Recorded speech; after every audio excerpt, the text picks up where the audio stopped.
अब 5 प्रश्न पूछ लिए सूत जी महाराज से 88,000 ऋषियों ने। प्रभु हमारे 5 प्रश्नों का आप उत्तर दे दीजिए। पहला प्रश्न था जीवों का कल्याण कैसे होगा।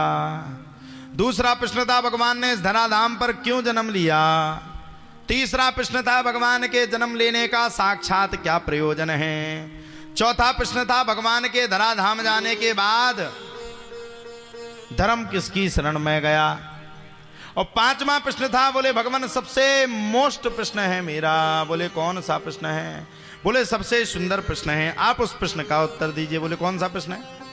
बोले 5वां प्रश्न है, आप सबकी कथा मुझे थोड़ी थोड़ी सुना दीजिए, लेकिन जैसे भगवान की भगवत कथा आए तो उसको विस्तार पूर्वक सुनाना। सूत जी महाराज कहते ऋषियों पूछने की तो तुमने हद ही कर दी, कल से बराबर पूछ रहे हो, लगातार पूछ रहे हो, और अच्छी बात है पूछो।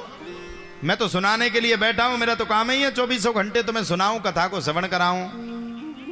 बोले सुनो ऋषियों, मैं तुम्हें ध्यान पूर्वक सुनाता हूं, लेकिन सुनाने से पहले मैं अपने गुरु को नमन करूंगा। अब सबने पूछ लिया, बोले महाराज आपके भी कोई गुरु हैं। अरे बोले भैया हर आध्यात्म जगत से जुड़े हुए व्यक्ति के एक गुरु का होना अति आवश्यक है। बोले महाराज आप तो इतने बड़े सिद्ध संत हो, आपको किसी गुरु से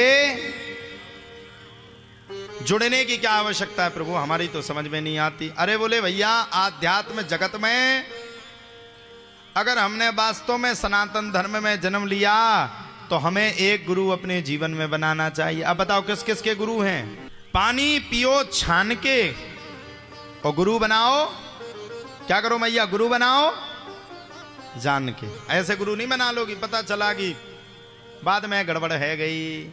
और सुनो, जो भी चेला बनने लायक होवे, जो भी चेला बनने लायक वो भी ध्यान पूर्वक ध्यान रखें, इस बात से बिल्कुल भी ना मुकरें, 1 मिनट भी ना मुकरें। अगर आपने किसी गुरु से दीक्षा ले ली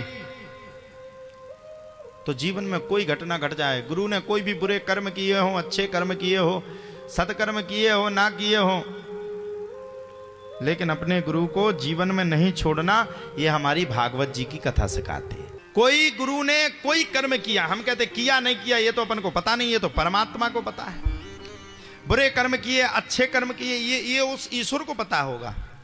लेकिन अगर कोई उसका चेला है, आजकल क्या करते हैं हम लोग हंसी उड़ाते हैं, फलाने गुरु के चेला हैं, इनके गुरु जी वहां है अंदर, वो बड़ी शर्म महसूस करते हैं। कई चेला अपने गुरु की उनकी, अरे भाई उनकी अपने गुरु के प्रति श्रद्धा है, वो दीक्षित हुए हैं। अच्छा एक बात बताओ, आपने पाप किए तो क्या आपके पाप क्या कोई दूसरा भोगेगा क्या? या आपने कोई अच्छे काम किए तो आपके अच्छा काम कोई दूसरा भोगेगा क्या? आपके पास 50 करोड़ रुपया है, क्या आप किसी को 2-4 करोड़ दान में दोगे क्या? है कोई? तुम्हारे घर में, तुम्हारी जेब में, तुम्हारे पर्स में, माताओं के पर्स में 10,000 रुपए रखे, तुम अपने पति को तो देती नहीं, किसी को क्या दोगी फिर? कची तो हंस के बोले सही बात कही महाराज ने। हाँ वो तो धन्य हो मोदी जी।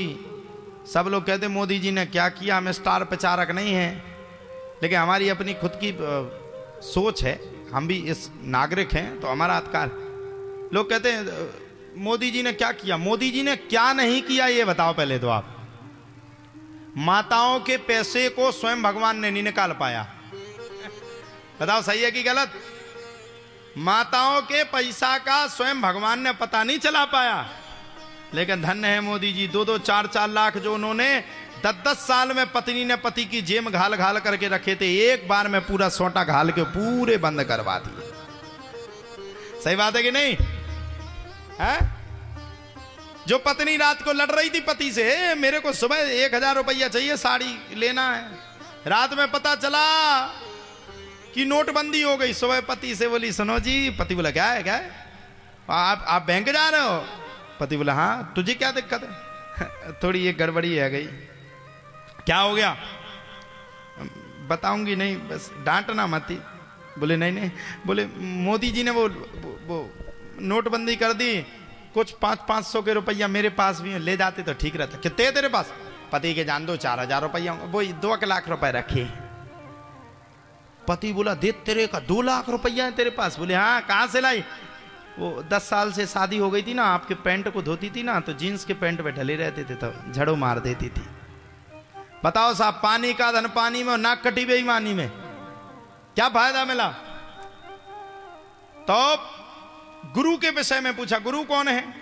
सूत जी महाराज ने तुरंत कहा, यम प्रभजंत मनुपेत मपेत कृत्यम द्वैपायनो बिरह का तरया जुहावो श्रीपुत्रेति तन्मयतया तरवो भिनेदो तम सर्वभूत हृदय मुनिमान तोष्मी। सूजी महाराज कहते हैं, सुनो ऋषियों, मेरे कोई ऐसे वैसे गुरु नहीं है, मेरे गुरु बड़े आध्यात्म जगत के गुरु हैं। बोले कौन है? बोले सुखदेव बाबा। सुखदेव जी महाराज की जैसी कथा को सुना, 88,000 ऋषियों ने हाथ जोड़ करके कहा, बोले भगवान, ये सुखदेव बाबा तो कोई दूसरे नहीं है, ये सुखदेव बाबा तो स्वयं साक्षात्कार परमहंस हैं। अच्छा, भागवत में कितने हजार श्लोक हैं? बताओ ना, कितने हजार श्लोक हैं? 18,000। सुन लिए सबने, अब बेसब्री कहेंगी 18,000। भागवत में 18,000 श्लोक भी हैं, और सबसे पहले 4 श्लोक थे। कितने श्लोक थे? मात्र 4। ये 4 श्लोक ब्रह्मा जी ने नारद मुनि को दिए थे। भागवत की जब उत्पत्ति नहीं हुई थी, नारद मुनि ने यही 4 श्लोक वेद व्यास जी को दिए, और वेद व्यास जी ने इस श्लोक का निरूपण निकालते निकालते निकालते निकालते निकालते वाक् पटुता निकालते निकालते इसी को 18,000 श्लोकों से बद्ध श्रीमद् भागवत कथा को किया। अब भागवत जी की कथा बहुत बड़ी है। देखो भागवत जी कितनी बड़ी है, इतनी बड़ी। अगर पढ़ने के लिए बैठ जाओ, एक एक शब्द पे बोलने के लिए बैठ जाओ, तो कई वर्ष बीत जाएंगे, 2-4 वर्ष बीत जाएंगे, पूरी कथा को नहीं सुन पाओगे। फिर ये 7 दिन की कथा कैसे हुई? पता है कैसे हुई? किस किस को पता? जजमान जी हो, चश्मा तो बढ़िया लगाए हो, बताओ। आओ, और पीछे वालों को कह रहे कि इन्हें पता। अच्छा, ये एक अच्छा उपाय है हमारे भारत में। किसी से कहो भक्ति करो तो पता वो क्या कहता? अभी थोड़ी बुढ़ापा आ गया है, करेंगे जब बुढ़ापा आएगा। ऐसे कहता है जैसे भगवान से रजिस्ट्री करवा के लाया हो कि 90-100 वर्ष जीना ही जीना है। और कोरोना आया सो चपेटा देते हुए, जैसे वो गर्म हवा नहीं चलती सो एक वो क्या बोलते हो उसको, तूफान सा आता, क्या बोलते हो? तूफान सा आता, वो गोल गोल गोल घूमता, क्या कहते हैं उसको? बगडूरा। बगडूरा जानते हो आप लोग? हाँ, बगडूरा। वो आता है ना, तो उसमें पतोरा मतोरा सब चले जाते। वैसे कोरोना में तुम सबकी भी छटो हो गई। बूढ़े बूढ़े टुकड़ा लगाए यूं, किसी को देखा अगर किसी ने 2 बार छींक दिया तो तुरंत वो मुसी का लगा लेते थे, जैसे वो उसको बुकरिया को बांधे जाते हैं। तो भैया जीने का कोई संशय नहीं है, जीने का कुछ पता नहीं है। अब बताओ ये 7 दिन की भागवत कैसे हुई? सुनिए, राजा परीक्षित को 7 दिन में मृत्यु का श्राप था। राजा परीक्षित ने क्या किया था? क्यों मृत्यु का श्राप था राजा परीक्षित को? राजा परीक्षित ने समिक मुनि की कुटिया में जाकर के मरा हुआ सर्प समिक मुनि की गले में डाल दिया। अब अच्छा, किसी के पिता का अपमान है जाए तो बताओ पुत्र को अच्छा लगेगा क्या? बताओ मैया, लगेगा क्या? तो पुत्र को बुरा लगा। सिंह मुनि ने तत्काल ततो भयत्याश्रम बालो गले सर्प कलेवरम पितरम वीक्ष दुखार्तो मुक्त कंठोर रोदहा।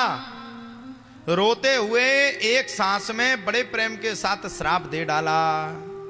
जाओ राजा परीक्षित, आज से 7वें दिन तक्षक नाम के सर्प के काटने से तुम्हारी मृत्यु है। अच्छा, आप लोगों को पता चल जाए कि 7वें दिन आपको मरना है, तो बताओ क्या करोगी? आप लोगों को पता चल जाए कि हमें ओनली आपकी जिंदगी में 7 दिन है, बताओ क्या करोगी? बताओ सही। एक दिन तो फोटो एडिटिंग करने में निकल जाएगा। हम जाने वाले हैं चिट्ठी न कोई संदेह, जाने वो कौन सा दे जहां हम जा रहे। चले नहीं, जा रहे, अभी तो जाना है ना, तो एडिटिंग करके डालोगे। हम मरने वाले हैं, एक दिन फिल्में देखने में निकाल दोगे, 2-3 दिन बैंक के अकाउंट को लेने में निकाल दोगे, 2-3 दिन पुत्रों से नातियों से प्रेम करने में निकाल दोगे, 7 दिन व्यर्थ चले जाएंगे। अब राजा परीक्षित ने क्या किया? तत्क्षणात राजा परीक्षित ने सबका परित्याग करके मैया घर का भी परित्याग कर दिया, राज का भी परित्याग कर दिया। और सुनिए, राजा परीक्षित कोई ऐसे वैसे राजा नहीं थे, ऐसे वैसे मैया सुशासक नहीं थे। राजा परीक्षित चक्रवर्ती सम्राट थे। चक्रवर्ती जानते हो आप लोग? चक्र मतलब पृथ्वी का जितना चक्र है उस चक्र के राजा कौन थे? राजा परीक्षित।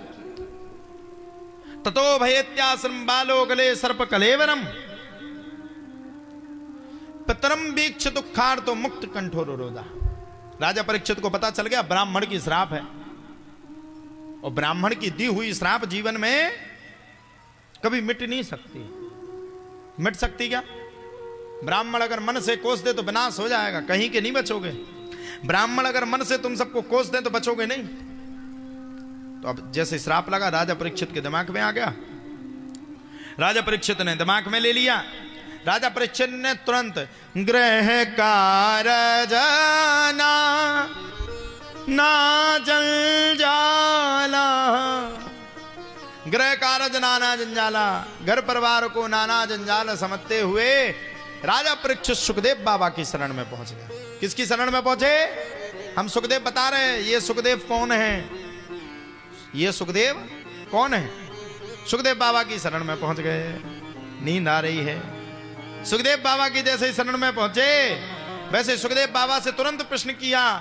बरीयानेस्ते प्रश्नः कृतो लोक हितो नृपः आत्मविसम्मतः पुंसाम श्रोतव्यः दिशुयः परा। मरने वाले को क्या करना चाहिए? और उसी 18,000 श्लोकों से बद्ध श्रीमद् भागवत जी की कथा को राजा परीक्षित को देखो, तो राजा परीक्षित को 7 दिन में मनना था, और सुखदेव बाबा को के पास भी 7 ही दिन थे तराने के लिए। इसीलिए सुखदेव बाबा ने मात्र 7 दिन में जो 18,000 श्लोकों से बद्ध भागवत कथा है उसको मात्र 7 दिन में सुना करके राजा परीक्षित के जीवन का कल्याण कर दिया। इसीलिए तब से चला हो गया कि भागवत की कथा साप्ताहिक होती है। इसलिए भागवत की कथा साप्ताहिक होती है।